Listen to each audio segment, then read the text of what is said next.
नमस्कार दोस्तों, स्वागत है आपका एक और वीडियो में। आज अपन इस वीडियो में बात करेंगे एक इन्वेस्टमेंट ऑप्शन के बारे में जो कि काफ़ी पॉपुलर और कॉमन भी है, जिसके बारे में शायद आप जानते भी होंगे। मैं यहाँ पे बात कर रहा हूँ इन्वेस्टमेंट फंड की, जैसे कि mutual fund, index fund, real estate investment trust fund या फिर वो सभी प्रकार की फंड जो एक इन्वेस्टमेंट पर्पस के लिए बनाया गया हो। लेकिन क्या आप जानते हैं कि दुनिया की सबसे पहली फंड किसने बनाया था, कब बनाया था, क्या वह प्रमुख कारण थी जिसके वजह से यह इन्वेस्टमेंट फंड बनाने की जरूरत पड़ी? इसका ब्रिटिश क्रेडिट क्राइसिस से और ईस्ट इंडिया कंपनी से क्या रिलेशन था? मैं यहाँ पे वही ईस्ट इंडिया कंपनी की बात कर रहा हूँ जिसकी मदद से ब्रिटिश अंपायर ने हमारे देश पे 200 साल से अधिक समय तक रूल किया था। आइए सब कुछ जानते हैं इस वीडियो में एक एक करके आसान भाषा। 18वीं सेंचुरी का यह वह समय था जब ब्रिटिश अंपायर अपने पीक पे था। ट्रेड और कैपिटलिज्म का विस्तार की लहरें पूरे यूरोप और दुनिया में काफी तेजी से फैल रही थी। इसी सब के साथ ब्रिटिश अंपायर का जो फाइनेंशियल मार्केट था वो भी काफी तेजी से ग्रो कर रहा था। ब्रिटिश अंपायर का जो बिजनेसमैन, बैंकर और इन्वेस्टर था वो बड़े बड़े प्रॉफिट कमाने के लिए या फिर तेजी से प्रॉफिट कमाने के लिए एक दूसरे से कम्पिटिट कर रहे थे और इसी कंपटीशन से क्रिएट हो रहा था फाइनेंशियल मार्केट में एक फाइनेंशियल रिस्क का। लेकिन उस समय की जो ब्रिटिश अंपायर की फाइनेंशियल मार्केट थी या फिर जो ब्रिटिश अंपायर की फाइनेंशियल इंस्टीट्यूशन था वो इस तरह के रिस्क को मिटिगेट करने के लिए या फिर इस तरह के रिस्क से निपटने के लिए सक्षम नहीं था। ब्रिटिश अंपायर की काफी सारे बैंकर और इन्वेस्टर और बिजनेसमैन बैंक से क्रेडिट लेके या लोन लेके निवेश किया करते थे, खास तौर पे अमेरिकी और इंडियन मार्केट में या बिजनेस में, क्योंकि उस समय में बैंक का जो ब्याज दरें थी वो काफी ज्यादा थी, जबकि वहीं बैंक से लोन मिलना या क्रेडिट मिलना काफी आसान था। और इसी सब काफी तेजी से और काफी बड़े बड़े मुनाफा कमाने की होड़ में मार्केट में, फाइनेंशियल मार्केट में क्रिएट हो रहा था एक बबल्स का, जो बबल कभी भी फट सकता था। और इस बबल को क्रिएट करने के पीछे का जो सबसे बड़ा मेन प्लेयर था उसका नाम था अलेक्जेंडर फोर्डेस, जो कि एक स्कॉटिश बैंकर था जिसका जन्म स्कॉटलैंड के एक शहर एबरडीन में साल 1729 ईस्वी में हुआ। ये शहर अपने आप में एक शांत और पारंपरिक माहौल एवं समुद्री तटरेखा के लिए जाना जाता है। और इसी शहर में एक बच्चे का जन्म होता है जिसका किस्मत उसे आगे जाके इस शांत समुद्री तटरेखा वाली शहर से दूर ले जाएगी और एक समय में ब्रिटिश अंपायर की पूरी अर्थव्यवस्था को संकट में डाल देगी। अलेक्जेंडर फोर्डेस बचपन से ही काफी अलग था। वो बिल्कुल भी साधारण बच्चे की तरह नहीं था। जहाँ साधारण बच्चे अपने साधारण काम में मग्न हुआ करते थे, वही अलेक्जेंडर फोर्डेस बचपन से ही वेल्थ और फाइनेंशियल वर्ल्ड से जुड़ी दुनिया से स्टोरी में दिलचस्पी रखते थे।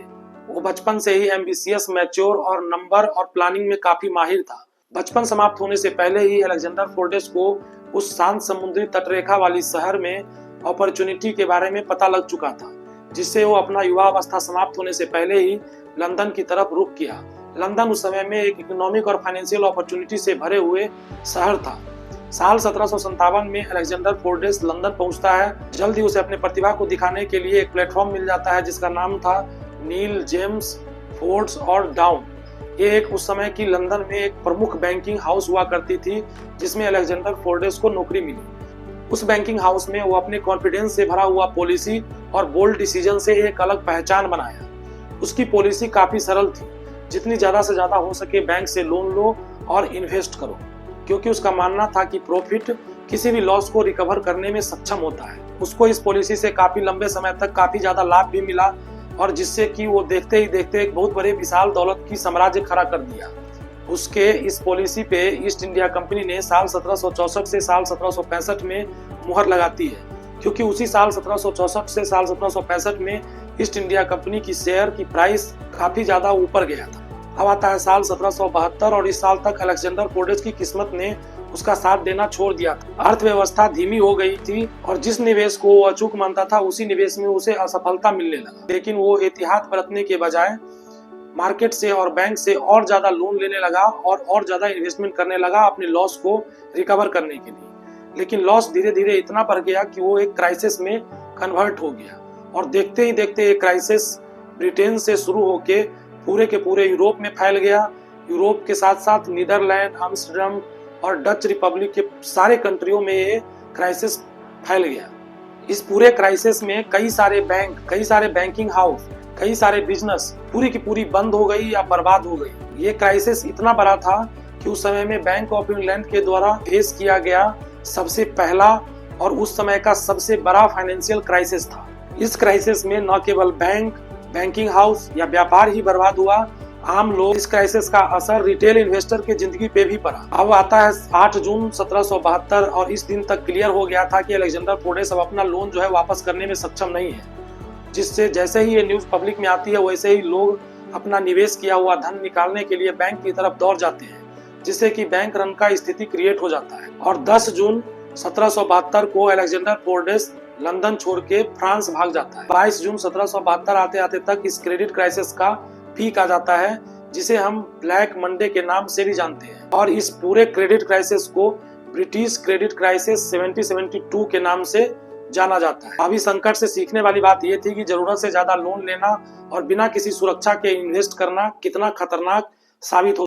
इसी संकट के असर ने एक नई सोच और योजना का जन्म दिया, जिसमें भविष्य में निवेश को स्थिर और सुरक्षित बनाने की दिशा में कदम उठाया गया। इस नई सोच के जो लीडर थे उसका नाम था अब्राहम वेन केटविच और एड्रियन वेन केटविच, जो उस समय में नीदरलैंड में रहता था। अब्राहम वेन केटविच एक समझदार और दूरदर्शी बैंकर था। उन्होंने इस पूरे ब्रिटिश क्रेडिट क्राइसिस को काफी नजदीक से देखा और समझा कि कैसे वित्तीय प्रणाली में स्थिरता की कमी से लोगों के जीवन पे कितनी बड़ी असर पड़ सकती है, लोगों का जीवन पे कितना बड़ा संकट आ सकता है।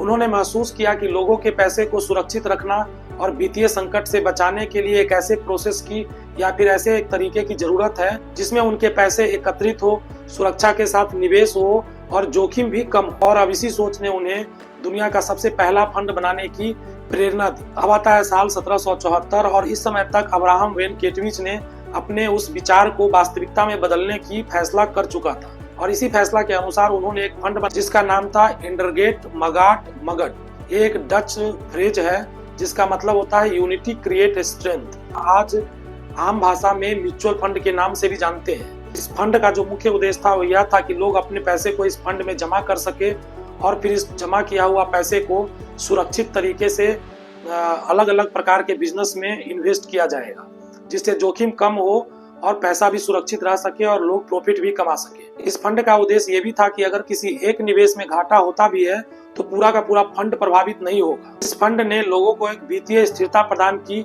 जिससे वो बिना किसी अधिक जोखिम के मुनाफा कमा सके। तो इस तरह से दुनिया की सबसे पहली इन्वेस्टमेंट फंड और म्यूचुअल फंड बनी थी। तो आइए आप जानते हैं कि ये फंड तब से लेके अब तक यानी कि 1774 से लेकर के 2024 तक कितना बदल चुका है और इसका मार्केट कैप साइज कितना बड़ा हो गया है। अगर हम म्यूचुअल फंड की बात करें या फिर हम एसेट अंडर मैनेजमेंट की बात करें तो उसमें तो टॉप 5 जो कंट्री है दुनिया में वो है यूनाइटेड स्टेट, ऑस्ट्रेलिया, आयरलैंड और लक्समबर्ग, जिसमें यूनाइटेड स्टेट का जो म्यूचुअल फंड की मार्केट कैप है वो है 30.4 ट्रिलियन यूएस डॉलर की। वहीं ऑस्ट्रेलिया की जो है वो 5.3 ट्रिलियन यूएस डॉलर की, आयरलैंड की जो है वो 4 ट्रिलियन यूएस डॉलर की, जर्मनी की है 2.5 ट्रिलियन यूएस डॉलर की और लक्समबर्ग की है 2.2 ट्रिलियन यूएस डॉलर की। अगर अपने कंट्री इंडिया की बात करें तो इंडिया में जो मार्केट कैप है म्यूचुअल फंड का वो इंडियन रुपीज में है 68 लाख करोड़ का। अब हम इस वीडियो को करते हैं यहीं पे समाप्त। मिलते हैं आपसे एक नए वीडियो में नए टॉपिक के साथ।